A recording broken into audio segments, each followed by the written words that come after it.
Ladies and gentlemen, welcome to the Put Over Podcast. This is a very special episode. I'm pretty excited here. Today we're sitting down with one of the only men to compete in WCW, ECW, WWF/WWE, and TNA Ring of Honor. WCW's Crowbar, Devin Storm. You also called yourself Judas and Tempest for a while. I'm sure they get the point by now. Tempest. Chris is fine, whatever works. I don't get too caught up in all the character names. Devin, Crowbar, Chris, whatever you like. Right, you've been doing this a really long time, so you've wrestled under quite a few names. Yes.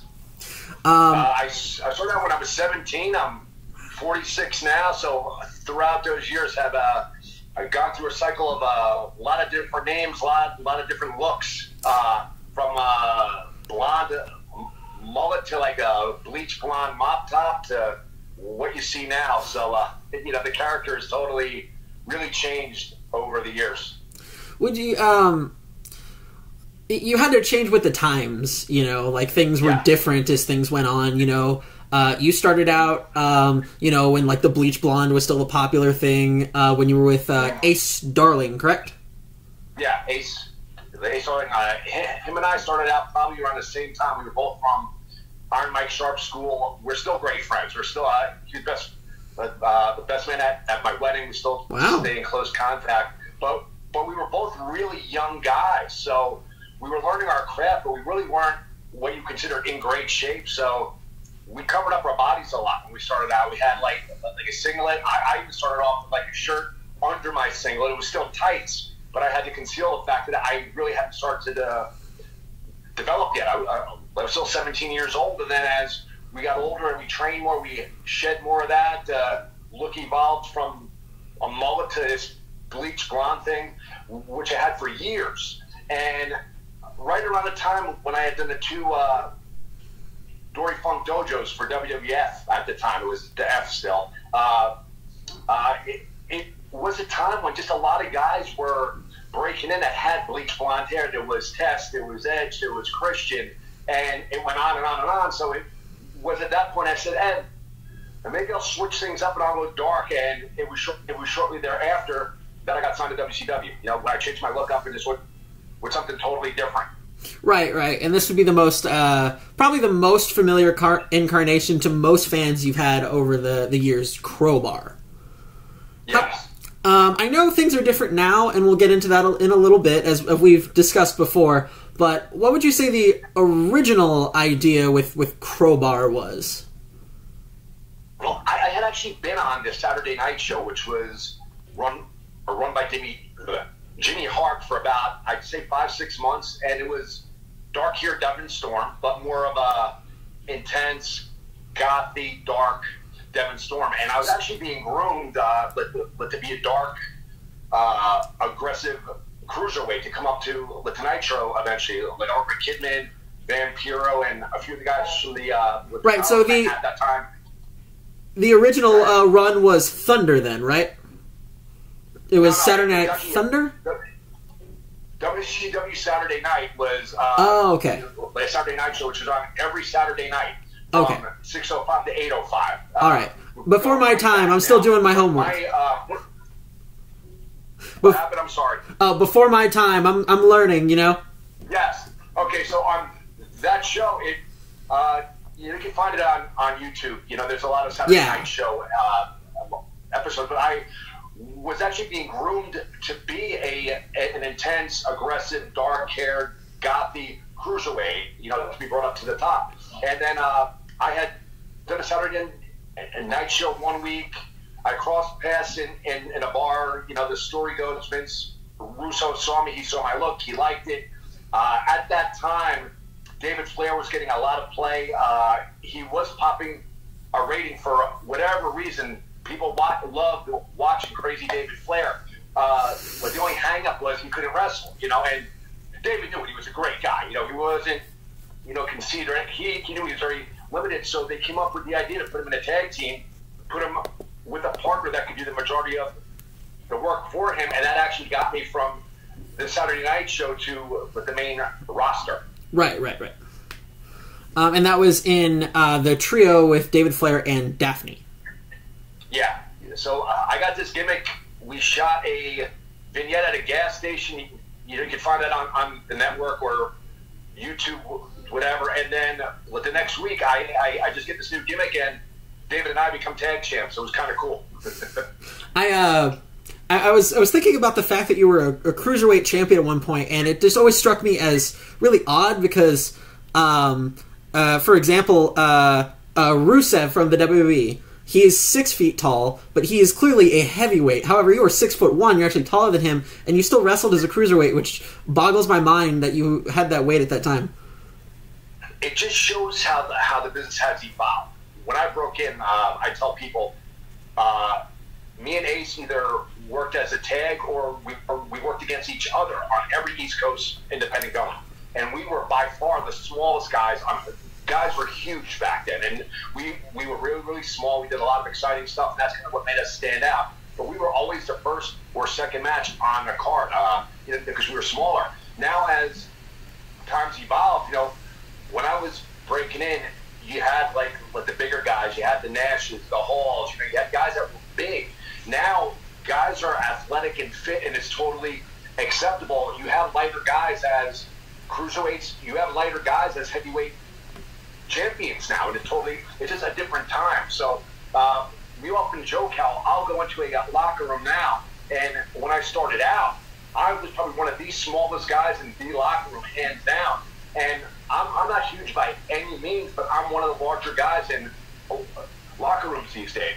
So it's kind of weird, Oh, yeah, especially from perspective, because, for example, I'm 5'7", so you would tower like right over me. And I just find that funny. So, like, guys back then, especially in the WCW Cruiserweight era, a lot of them were, around my size. Like, Rey Mysterio, for example, was one of the smallest dudes in, like, history, So it's just, it's got to be, how do I put this? Intimidating to wrestle literally in a place that's tagline used to be, where the big boys play. I definitely was one of the larger cruiserweights. I had height, but because of my style, I did a lot of the flips and the moonsaults and the high spots. I kind of fit more that mold than more the mainstream mold. So that's why I was originally brought in and groomed as a cruiserweight as opposed to what I became. Right. Would you say that that was, in retrospect, the best fit for you to be the cruiserweight division? I often wonder. I had a lot of fun as Crowbar. It was a main, it was more of a main roster character. I had the tag belts, the hardcore belt, the cruiserweight belt. I got to wrestle Terry Funk on Starrcade, which was mind-blowing at the time. It was really, really cool. But who knows where it could have gone if I stayed as a cruiserweight and stayed on that path. I don't know. I love the cruiserweight style. I loved what they were doing at that time. But who knows? You don't know where it could, shoulda, woulda, coulda. You don't know. Absolutely. Actually, let's just go back to the hardcore thing for a second, because I actually wanted to fact-check something while I was here. When I was reading your Wikipedia, as I do my homework for every interview, is a good... I'll go journalist, but that's because the only basic word. Go ahead, man. It's cool. Right. Anyways, it lists Terry Funk. It specifically says he was your idol. Would this be accurate? That would be accurate. Actually, one of my favorite hardcore matches was Flair and Funk, the New York Knockout, and it was a no DQ match, and it was really before the word hardcore was used. It was really hardcore before hardcore was called hardcore, for lack of a better word. It was no DQ style. They used chairs. They used the ring bell. They used wires that were part of the sound system at ringside. They used a table. They used naturally occurring weapons that were at ringside. They used the ringside table, not a table underneath the ring. They used something that's naturally there. I'm not a fan of, although I did it in WCW, you do what you're paid to do. I'm not a fan of a big garbage can filled with weapons and just have it thrown in the ring and let's bludgeon each other with it. Not a fan of that. I like trying to combine wrestling and hardcore and weapons, but also have it make sense. And build up I think to that's it. where the real art is. Yeah, absolutely. You know, a good example of that would have been just yesterday. This is being taped right before WrestleMania Part 2 in 2020. And the Seth Rollins Kevin Owens match, literally they had a straight wrestling match and then a no disqualification match. Okay, then they incorporate. So I didn't see the match yet. I heard it was great. So it was fantastic when you get the chance. Yeah. Yeah, absolutely. Yeah, it's things are so. It was great. You know, they're both great workers. So.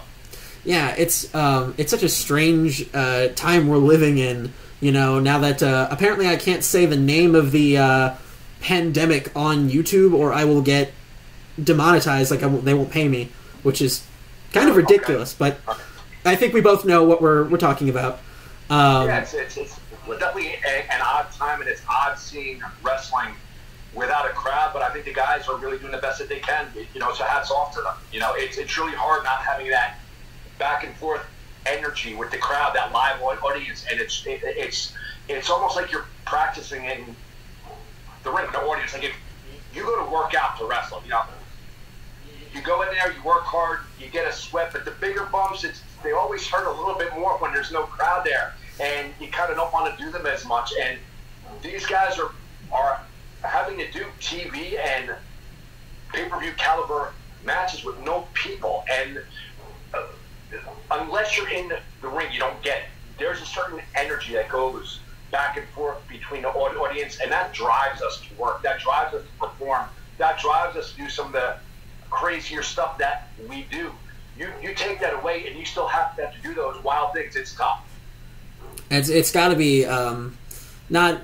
It's got to be discerning, I guess, would be the perfect word. You know, it's you know, it's hard to get that motivation without those people literally cheering you on like they have been your whole life, because this never really happened before. Yeah.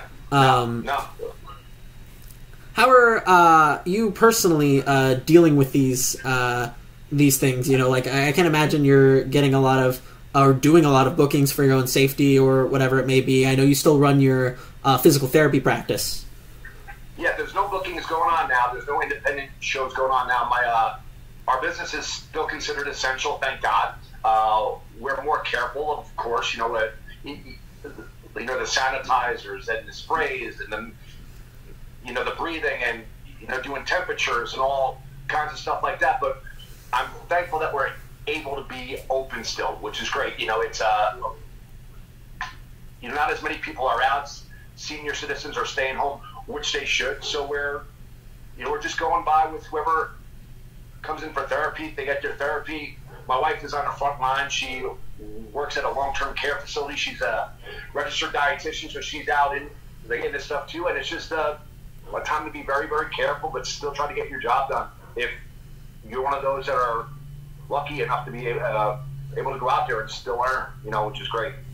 Absolutely. I saw a Twitter post by Ophidian recently that I think illustrates kind of a good point of that things are not for a long time ever going to be quite the same as they were. Where it's not going to be overnight. It's going to be a transition. So people are going to start having to look at Plan B, Plan C. Even if they can wrestle, they're not going to get all the bookings they used to. I would imagine you're someone who encourages this, having gotten your degree while you were training. Of course. Like as far as what would encourage what? Oh, like other work, you mean? Yes. Of course, like a lot of young guys in the locker rooms, and I love it when they always ask, what is the best advice you can give me? And the first thing I say is I'm a very passionate guy about pro wrestling. I'm 46 years old. I have another career. I have a business. I have a family. I choose to wrestle because I freaking love it, and I'm not ashamed of it. I love pro wrestling. But the fact that I have this other career and business enables me to still love it and pursue it at my leisure and where it fits my schedule right now. Unless you're in a big company somewhere, you got to find other ways to make money and empower yourself. If the bookings do slow down, or if something like this happens, if it's you, even more so if you have a family dependent upon yourself, you need a sidekick. You need a career, either be in a trade, education, be going to school, have a job, something, and that's going to enable you and empower you to get by tougher times. And in pro wrestling, tougher times do happen. They do. And, you know, guys, if they're not wrestling for a major company, they need to have, you know, another revenue stream. And if they are, I know WWE actually encourages their guys to take online classes to prepare for when all this is done, because wrestling is really finite. Unless you're like me, but wrestling is finite. There's going to be a time when your body can't do it, and you got to prepare for that time. Absolutely, and it's like a wake up call, I think would be the best way to describe it. You know, it's just like when I was watching the Dark Side of the Ring documentary about Benoit, they mentioned that was, I don't know if this is true or not, but they claimed that wrestling was the only thing he ever made $1 off of. Again, I have no idea whether or not that's true, but you know, that's seemingly impossible. You know, that's such a feat, and it also shouldn't necessarily be expected. You know, you shouldn't have to work at that rate like right off the bat. I see it this way too, and some may disagree with me. I do agree with putting your all into pursuing your dream. I ate, slept, thought, dreamed wrestling from high school and in college, while I still pursued an education, and I still dream, eat, sleep wrestling along with my family and career. But it's right up there in the forefront there. It's in that brain. But I also saw early on when I got involved that there were a lot of veterans on the independent scene, and they weren't there because they wanted to be there. They were there because they had to be there. And it was those, you know, with some of those people, they kind of resented the business, and you would hear them talking about, oh, but this business sucks. This promoter screwed me, but I have to do this and this. And it was because they were so dependent on it that they grew to hate it or dislike it or not enjoy it. I freaking love wrestling still, and I think a big reason for that is that I don't need it. And I'm not saying that to be snarky at all. And I hope younger guys coming up hear this and it empowers them. If you have something else to do to support you, if you have a family, if you have something to support that family, you're empowered to always pursue wrestling but not need to do it. The fact that I don't need it, I enjoy it so friggin' much, because if I get 3 or 4 dates in a month, it's great. Or if it's a busy month where I just want to see my family and I'd rather see them more than go out on a Saturday night to do a show, I can. So I really believe when you have that side gig, when you have that career, when you have that job, it empowers you to really enjoy and love your wrestling, and actually it gets that resentment out of your head, and it allows you to enjoy it and really develop what you're doing better. Absolutely. If that makes sense. I don't think I could have, you know, worded it better to myself. And as I've said in public many times, I don't like say nice things as like a bootlicker. You know, I only put over people I like. You know, so, you know, cheers on that. I agree with you is what I'm trying to say. Thank you, man. Cool. Of course. We had that little what are they called, side note, I guess, on you know, the current dilemma I guess the whole world is dealing with. But now let's back a bit to WCW again, because there's a lot of things I'd always heard from, you know, from other vets, from, you know, on those documentaries and all those things, is that there was you know, it was just a difficult place to wrestle if you weren't picked out. And I've always wondered the legitimacy of this and never gotten to talk to anyone face to face and really ask. This is something everybody's always wondered, like how true that is. Would you have any comments on that? At that time, it definitely did exist. The top flight guys definitely had power, and they wanted to stay in that power. And it was, you know, if you were there, it just was what it was. For me personally, you know, I knew that, for lack of a better word, that glass ceiling existed, but I was,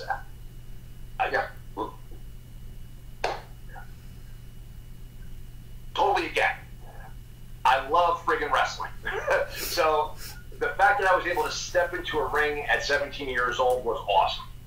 The fact that I was able to go and do an independent show A few months later, awesome. Now I was in WCW with the character, and I'm on national TV twice a week. Awesome. So in spite of the glass ceiling, and also while I have all this, I've also had my physical therapy degree done. So that's there, and I know it's there. So whenever wrestling's done, I have that to fall back on. Any bit of time there, glass ceiling or not, I enjoyed my time there so friggin' much. I mean, I enjoyed just going out there, working with guys that I had watched on TV prior, and maybe my experience is a lot different than a lot of other guys. I know a lot of other guys resented the ceiling. Just my mindset, Chris Ford being there, I had a great time being there. I never thought I would be there in the first place. It was mind-blowing. And when all was said and done, I knew when it was over, whenever that day came, I had the other thing to fall back on. So glass ceiling definitely existed. Guys in power, made sure they stayed in power. I just didn't care. I was having a great time. It's such a ray of positivity you are. I can't not point that out.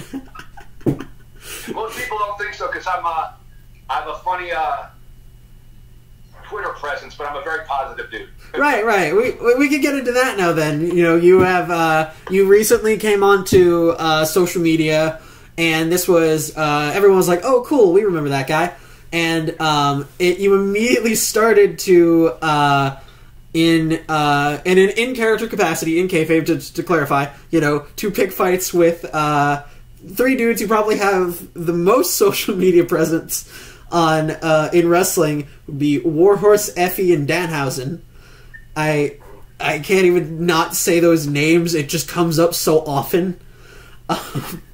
Where I think your exact words were like, you're not personally into, and again, this was in character, I understand that much, you're not personally into the idea of Saturday Night Live parody of a pro wrestler meets actual pro wrestling. Yeah. How did this all come about? Let me step back. So I joined Twitter like 2017, and I'm not knocking it. I just had no time to do it. I had no time to.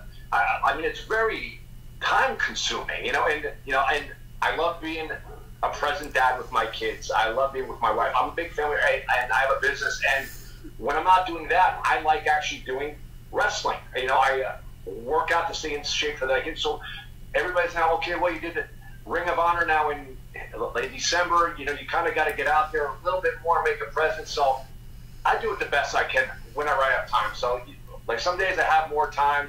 Other days I just don't. And it's just a weird place. Twitter's a weird place. But you hear the words a lot like relevance and Twitter relevance and this and that. I'm an employer. I've never interviewed somebody for a job and said, it's okay, what's your degree, what's your experience, what's your Twitter relevance? I've just never done that before. I've never used, or I've never heard of anybody using Twitter relevance to buy groceries or school supplies or anything. So it's like, I guess it's like currency, I guess. Yeah, those guys right there. I saw Danhausen at Ring of Honor, and I'm not a huge fan of comedy wrestling, but there's always room for comedy wrestling. I was a big fan back in the day of Disco Inferno, who acted like a complete schmuck. I thought he looked the part, it looked great, and he never needed to win a match, but he was over. They had the disco ball, the music, and it just worked. Santino was great. And they have their part on the card. How can I say this without ruining it? These guys all have cool stuff going on. They have cool characters. They don't particularly mesh well with my character, if that makes sense. And maybe there's a story to be told there. Maybe there's not a story to be told there. I fancy myself as a great storyteller. I think I'm one of the few of an old guard that can still do that. And I come from a time where I think there was a blending of athleticism and hardcore and storytelling still. And I think a lot of that is lost. I think the comedy's either over the top. I think outside of those guys, there's incredible athleticism out there, corkscrews and 360s and all that. Stuff that would make you, just make your brain flip, just trying to process what you just watched. Incredible athleticism, but I think a lot of the story, I think a lot of the fun stuff that made wrestling fun is gone. Is some of that fun stuff comedy stuff? Yeah, it is. I'm not sure where it all goes. I don't want to put those guys over too much, but they definitely bring something cool to the table. I think the guys out there you see on TV and Ring of Honor, AEW, WWE, today the athleticism is friggin' incredible. I think I'm able, for my age, I think I'm able to do a lot of cool stuff still. Not on that level, but I think what I don't do on that level, I have a punch that looks real. There's a lot of punches out there that don't look real. I know how to tell a story. And there's great athleticism out there, but there's not a lot of good stories. I think, I don't know what I'm saying. But so on Twitter, if you read my profile, I post real stuff. I post character stuff. Have fun.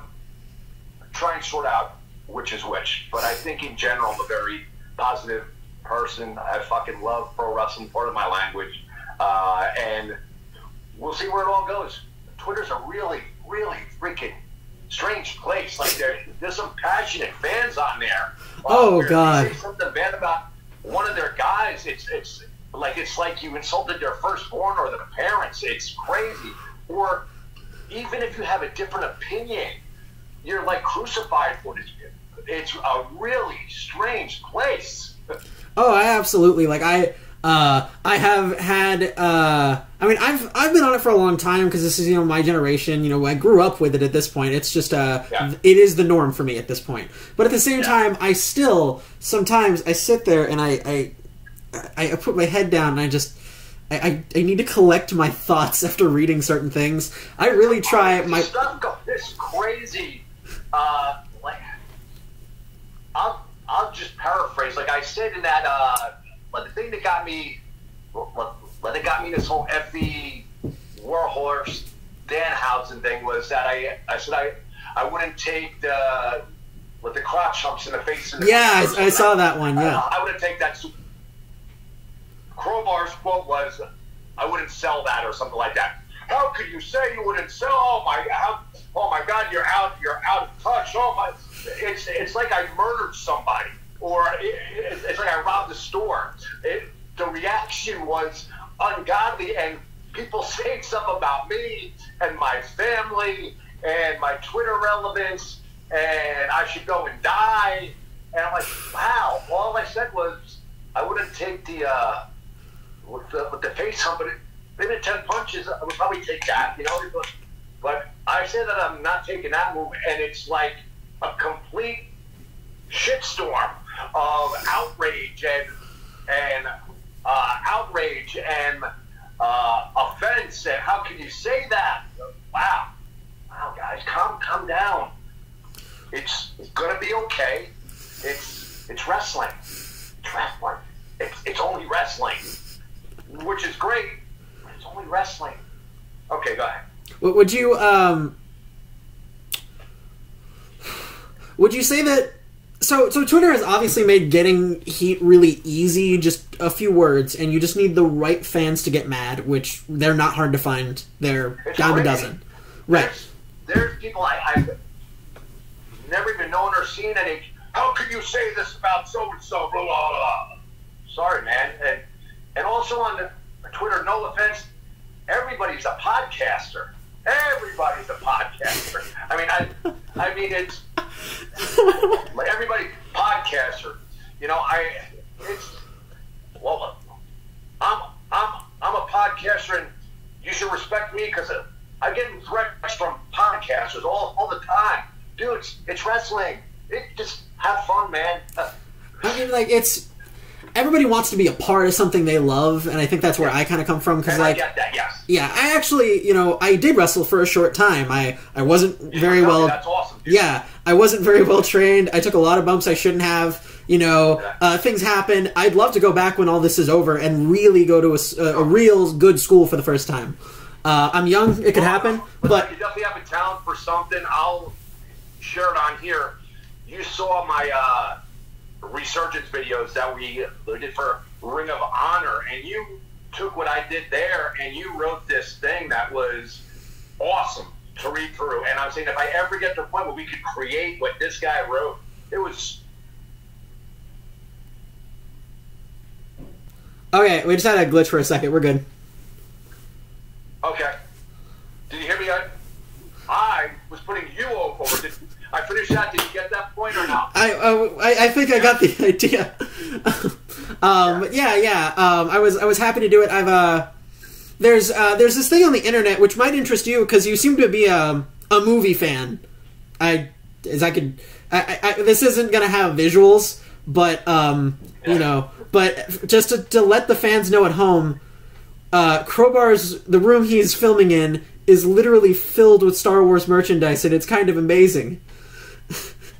Like, I'm a bit in awe of just how much Star Wars stuff I'm seeing in one room. I'm a huge Star Wars fan, almost to a fault probably in my wrestling career. We can talk about that too. All right. Such a big Star Wars fan am I. And when I was with WCW, I had fun.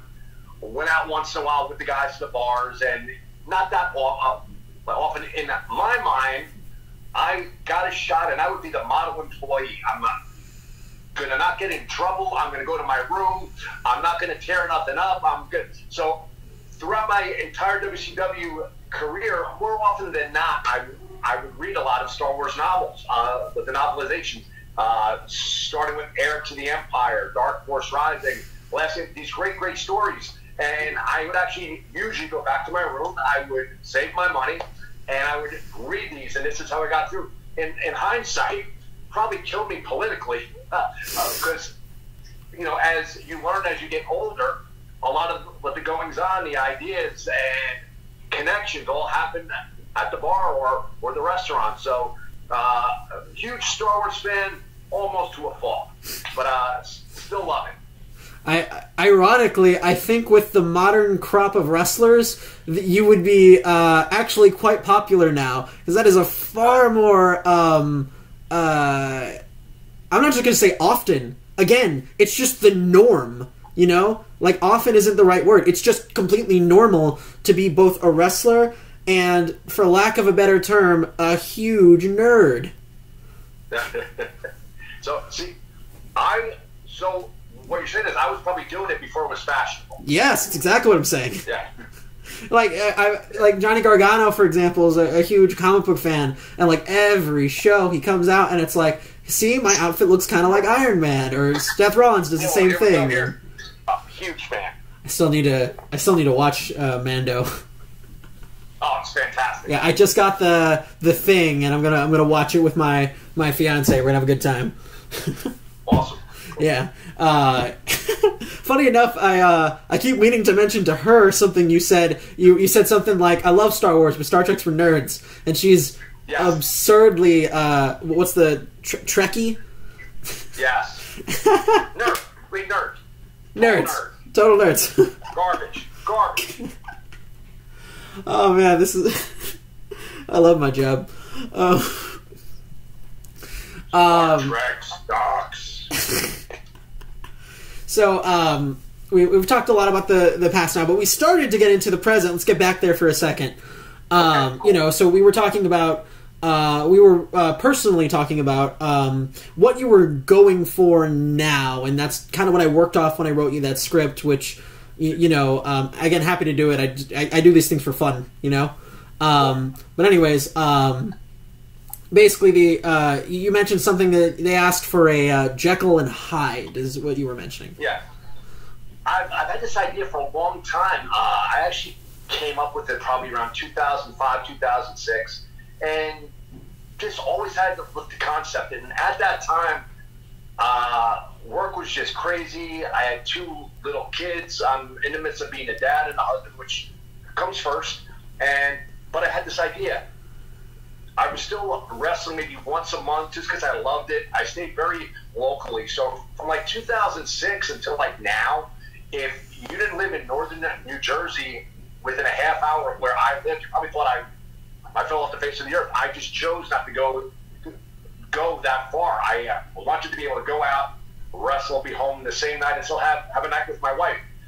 Be it watch a movie, watch a TV show, play some Wii bowling, play some video games, or whatever. So I really pulled back a lot just to be a business person, a dad, and a husband. You know, those things come first, but I still stayed enough in wrestling because I enjoyed it. And I always had this concept of like this eyes wide shutty, kind of bondagey, but higher class thing. And a lot of that was fed by my friends. You know, they still, each year more and more guys would stop wrestling, and I would still stay in contact and hang out with these guys. And part of my language, they would all say, why the hell are you still doing this? You got this good job, you know, you're married, you got your kids. Why the fuck are you still doing this, Chris? And I go, because it's fun and I like it. And then they go, like you're like Jekyll and Hyde. You know, like you have all this normal, good, white picket fence shit going on, yet you like going and being this nut, going out, beating your body up, and they go, you're not going out there and taking it easy either. Like you're going out there, you're still doing chairs and the tables, and you're flipping off the ropes, and why? And it's just a sick addiction.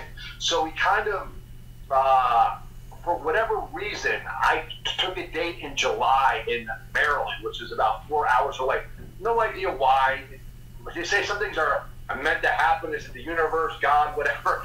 I took this booking that I normally would never take, and it was down for Maryland Championship Wrestling, and I did a match down there, and I saw somebody there from Ring of Honor who I knew very, very well from WCW, and goes, wow, you're still in shape, and you can still go, and I didn't even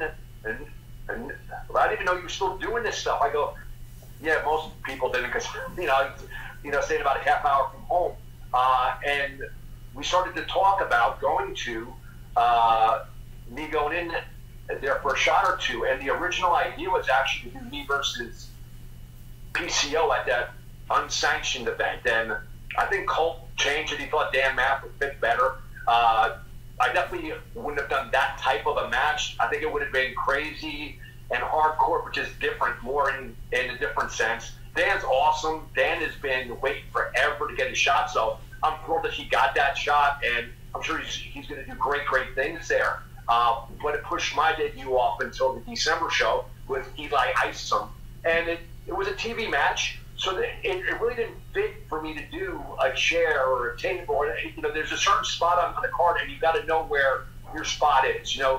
We fit in some outside the ring stuff like guardrails, and I had some interference out there, but for the most part, it was a straight up good guy, bad guy match. So, yada, yada, yada, though. Off of the grid for the most part for years. I take this date in Maryland. Guy from Ring of Honor sees me there, and, here we are now, Let's get, I'm not gonna lie, I actually really want to see that PCO match someday. That would be great. But, it'll be great. It'll be great. He's a phenom at, I think he's like 51. I think I'm a phenom in a different way. But this body can still go. This mind is very creative. And I love working with the bigger guys. I love getting thrown around and tossed, and I like finding creative ways to get them on the cell. So for me, it's always been one of my favorite stories to tell, is being the smaller guy against a bigger guy. But I also like being with the bigger, for lack of a better word, cruiserweighty type bully, because a lot of the guys are smaller than me now, and I know how to base, I know how to take their moves, so I also know how to be on the other side. And I think the value that I bring is that, and I'm not knocking anybody, there's some older guys out there, and they get out there and it's a novelty act. You know, they go out there, they do a couple things and it looks great, and the people go home happy, and that's that. I'm not a novelty act. I'm able to do my thing still. I'm able to base and do this wild stuff with the younger guys, and I'm passionate, and I go through great lengths to keep my body in shape. I eat well. I do yoga, and my physical therapy background has enabled me to keep my body healthy. And where most guys have been out of it already, I'm 46 years old, and I'll blow up guys half my age out there because this machine could go. But I do agree, me and PCO would be something very, very special. I'm sure I'd be sore for about a week and a half at least, but I guarantee if that opportunity comes, that people will see something very, very special. So I just thought of this, and this I've been meaning to keep bringing this. I've been meaning to bring this up, but I realize that these two types of characters are very different, but there's definitely a minor clash between what you're doing and what I'm going to butcher his name, and I feel so bad about this. Oh, wait, no, I'm not, because he just goes by Vincent now. With his whole thing with Bateman and his like crew of like horror cronies, and then you've got Private Payne and your wife by ringside. And it's there's starting to be a little bit of similarities going on. Do you feel like that's difficult to do in one federation? He is more of like I don't know. He's more of like Charles Manson, kind of scuzzy, culty, horror kind of guy. Where I think we're more of a high class, where that we upper crust. We got the nice masks, we got the tuxedos, we got we're like, he's a dirty guy. He's a dirty guy with his hard crew. We're on that upper echelon. We're well to do. I'm clearly educated. I'm a healthcare provider. I got things going my way, and I'm out there wrestling because I can and because my body's so able to do it, and I can do it at a great level. And, they're dirty people, and we're upper crust, man. Upper crust. I like that analogy. I like the way you look at it. It's like a class system. Those guys would never get in to the same event that we're in. They wouldn't let them in. They're dirty. Oh. Sorry, They wouldn't get past security. They just wouldn't get past security. They wouldn't know what the caviar is. They wouldn't know how to open the crab legs. It would be a big debacle. It would be disgusting. They've never seen a flambe. Now I'm hungry. That's a difference. So I think when we put them like that, they're very similar, both creepy, but in very different ways. Right. I like the way you put that. We're talking in Nightmare on Elm Street or Jason or Charles Manson versus Eyes Wide Shut, if you're familiar with that. Right. One of those films I still need to see, but I'm familiar with it, and I understand exactly the aesthetic you're going for. Yeah. When I wrote that thing for you, which I'm trying not to spoil it at all or make it public for anyone in case you ever did use it, Sure. Maybe someday if it's used, I'll actually publish the original script just for fun. But anyways, cool. What I was looking at was two different things. All right. So anyways, what I was trying to say was my mom recently, through quarantine, has become kind of obsessed with all the serial killer documentaries. And the first one we watched together was about BTK, Bind, Torture, Kill.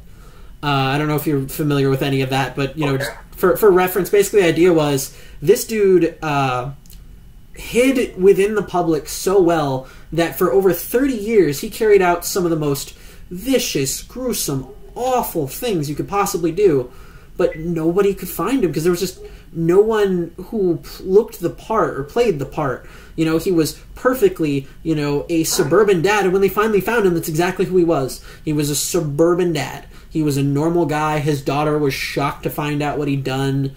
Wow. Like, people closest to him had no idea. And he was completely delusional about it. Like, he thought he was becoming some kind of god. It was just so bizarre. And It kind of felt to me like you described him a little bit perfectly when you were describing the new character. You said, I could be the guy at the ball game or at your church, but, the next night I'm going to be having crazy pro wrestling matches. Yeah. Yeah, so that was kind of the... Yeah. And I've had patients. Like I've worked a lot in town. We've done several charity events for like the fire department and stuff, and I kind of play and a very much toned down. It's still a family crowd, so I Rescue Mania, but not to that extent. It's toned down, and the reaction is always, "Well, you're like Jekyll and Hyde. We see you here working on patients and yada yada, and then we see you're this nut." And that's kind of what we're going for, but just a little bit more of this character is kind of like real life, the big amplifier on it. Of course, as the best characters are. Mm-hmm. The charity event one of the charity events you're talking about, at least, I listened to you on another podcast talk about this, Rescue Mania. Yes. Which, from my understanding, is something of your own design? It was actually cool. I had a patient of mine that was from the fire department. He graduated with me, and they needed a fundraiser. And I'm not a wrestling promoter. I'm kind of more of a liaison, because a wrestling promoter is kind of a bad word. They automatically assume you're scuzzy or this or that, or at least a lot of the people do. I say, hey, if you guys sell the tickets, I'll get you a bunch of great local guys that look the part. We'll do a family-friendly show that doesn't lack in action. We had a lot of great action out there, but the content was from top to bottom. Whether you're a fan in your 40s or your 50s, or whether you're a 5-year-old kid, you can enjoy yourself. And the first show out, I don't know if I sent you the clip or not, but we had about 1,000 people there. It was a packed house, and in about a year and a half, we had done about 7 Rescue Manias for many charities, and they were all done at cost. But the guys got paid. We paid for the ring, the rails, the insurance, and 100% of the profits, once the overhead was covered, went right to the organization. So, fire departments, police departments, veterans, with first responders with the Elmwood Park fire that happened up our way, like all benefited, and a few others as well. Wow, that's good. That's great. It's so ironic that like now would be the perfect time for one of those things, but we can't do it. There's a few people saying that, and it just goes back to it. There was a lot of work involved, but as I said before, fucking love wrestling. Okay. And now let's put together an event. I said, okay, I'll get the guys, I'll get the ring, and I'll write the show, and let's have a whole lot of fun. And it just made it worth it. It was great. That's it's just the kind of thing I wish like we need right now. It's just so unfortunate. When all this is done and the shows do come back, I think people are really gonna pop for that first lockup. That first lockup in front of a live crowd. I think people are gonna go nuts. Yeah, I was. That's one thing I'm both excited for and afraid for. I was discussing earlier with a friend. I feel like people who are going to try and either reclaim their place in, I don't know, for lack of a better word, the new world, is, or try and make their place in the new world, are all going to be trying really hard. And I feel like that could be a double-edged sword. People might be going too hard at an indie event to make their name after all this is said and done, and some people might, finally get the chance they didn't have before. Sure, I agree. Who's ever out there in front of whatever crowd, there's going to be an opportunity to shine in front of a very appreciative crowd, where whatever you do will probably likely be streamed or broadcast somewhere. So I think it's really going to bring out the best in a lot of performers. And I think you're going to be playing off an energy, synergy back and forth with the crowd that's has not been seen in a very long time. There's going to be an appreciation and a love of that. Wow, this stuff is back, and I think the fans are going to be pretty enthusiastic about it. The only thing I can think to compare it to, what I'm expecting at least, is I remember a clip.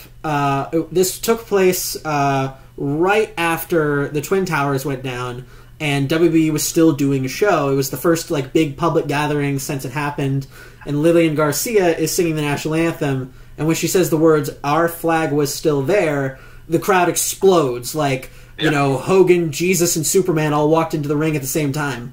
You know, it was that's kind of what I have a feeling we're going to experience, just in an appreciation. You know, like you don't know what you have till it's gone, and now it's gone for a while. So fine, but it's gonna come back. So we're gonna get that chance to show what we should have shown. Sure.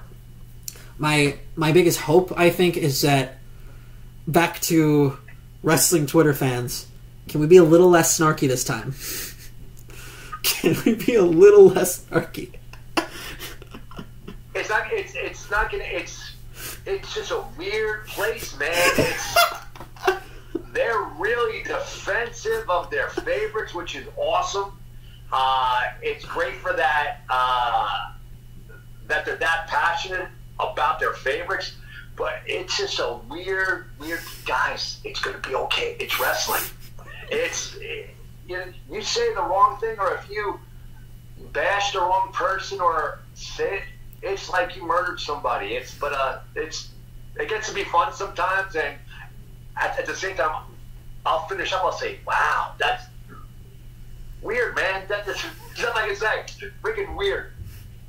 We're starting to wind down on time constraints, so I want to get one last thing in here before we cut off. You know, as a veteran of the business, an educated person, a healthcare professional, whatever you have to say, what do you have advice for your peers, not just everybody, but you know, your peers, you know, what to be doing during this time? There's one person actually I chat with on Twitter, and he's actually an aspiring wrestler. He's not a pro wrestler yet, and he's kind of bummed because he wanted to go to wrestling school and attend wrestling school during this time. And there are so many aspects of wrestling that you could still work on. I remember being a kid in high school, 12, 13, 14 years old, staring at the ceiling in my bedroom as I lay down for bed, and I would have music on lightly in the background, and I would envision what I would want to do, what I would become, how I want my character to look, how I want to speak, what movesets I might want to do. And although I wasn't in a ring, I was able to work on so much stuff in thought and envisioning what I could do and would do, that even though you can't be in a ring, the imagination is so powerful. And if you imagine and do something enough times in your brain, I truly believe that circuit starts being laid down, you know, in like the neurons. So when the time comes to physically do it, you're going to be able to do it better, or you're going to be able to learn it faster, or you're going to know how you want it to look. And you can practice promos, get in front of a mirror, flip your phone around so that you can see yourself as you talk and see the mannerisms you do as you speak. There's so much you can work on. And just physically, I mean, I'm very blessed. I'll probably do a snarky promo about it, about having the foresight, but I'm blessed that I have a gym at work. We have a full gym, so I'm hitting the weights 4 or 5 days a week. Thank God it's at work. I do not have an underground gym, and I have a bike at home, and I'm hitting at least 60 minutes of cardio a day. I'm hitting the weights hard, so that when that time does come, my body's ready. And I'm just like we spoke about. I'm excited for that first show, that first lockup, that first energy, the time the music hits for the first person to go out. And on that day, Crowbar, Devin Storm, Chris Ford, whoever is going to be ready. And who's ever in the ring with me better be ready to go, because I've been cooped up and I'm dying to have a friggin' wrestling match, and I'm not doing no 5 or 8 minute match. Whoever's getting booked, you have to get ready to go, because it's going to be great. So everybody should be just trying to keep their wind up, keep stretched, stay in shape. And if the guys that have been around, you probably don't need to do that as much, but if you're an aspiring wrestler and this was the time that you thought you would start, it's not the end of the world. It got pushed back. It's not going to happen. It's just not going to happen right now. But there's stuff you could do to prepare. Like I said, the imagination and brain is super powerful. Envision yourself doing great things. Envision yourself saying great things, and then practice saying those things. Get in front of the mirror, get in front of the camera. There's always something to do. Grab a piece of paper with some colored pencils. Design the gear you think you might want to wear. Go on Google and image search and look at different gears and outfits and get ideas. There's stuff you could be doing here, even though you're not physically in a ring. I'm just preaching, not just me. If you're aspiring, and I know this one guy for sure, he's a great dude, really, really bummed that he can't train yet. But there is so much you could do without being in a ring. You use your brain, use your imagination, but design your gear. And I know I'm repeating myself, but there's so much you can do. You really can. Absolutely. And I want to thank you, Crowbar. This has been a great episode. I'm really excited to get to post this. Thank you, everyone. It was a lot of fun. Right. Thank you, everyone who's going to be tuning in the future. It's so weird to be doing tapings again. If you have any, I know you mentioned you don't sell merchandise, so do you have anything to plug? I usually give plug time. I never got into the whole merch thing. So just if you want to say hi on Twitter, go ahead. If you want to bash me there, go ahead. That's cool too. As long as we're having fun and everybody's enjoying wrestling and the banter, just everybody be safe out there. When wrestling opens up again, buy a ticket. If you're unaffected by this, if you're still working, if you're still getting a check, and you want to support a lot of guys that have T-shirts and 8x10s and posters and merch, find those guys. But there's a lot of guys that need it. If you can do it without a cramp in your style, do it. There's a lot of great guys out there that bust their ass to entertain, and if it's not going to set you back, go support those guys if you can. It'd be really, really cool. All right, and again, thank you very much, Crowbar, Devin Storm, Judas, Tempest, Chris Ford, all of the above, for coming on to the show. I'm Skylar Mars. Everybody's social media will be down in the description. Thank you very much for tuning in, and we'll see you guys whenever the next episode may be. And by the way, I'm looking for people from ECW, so make sure to tag them to posts and tell them you want them to be on my show. Okay, we'll see you later.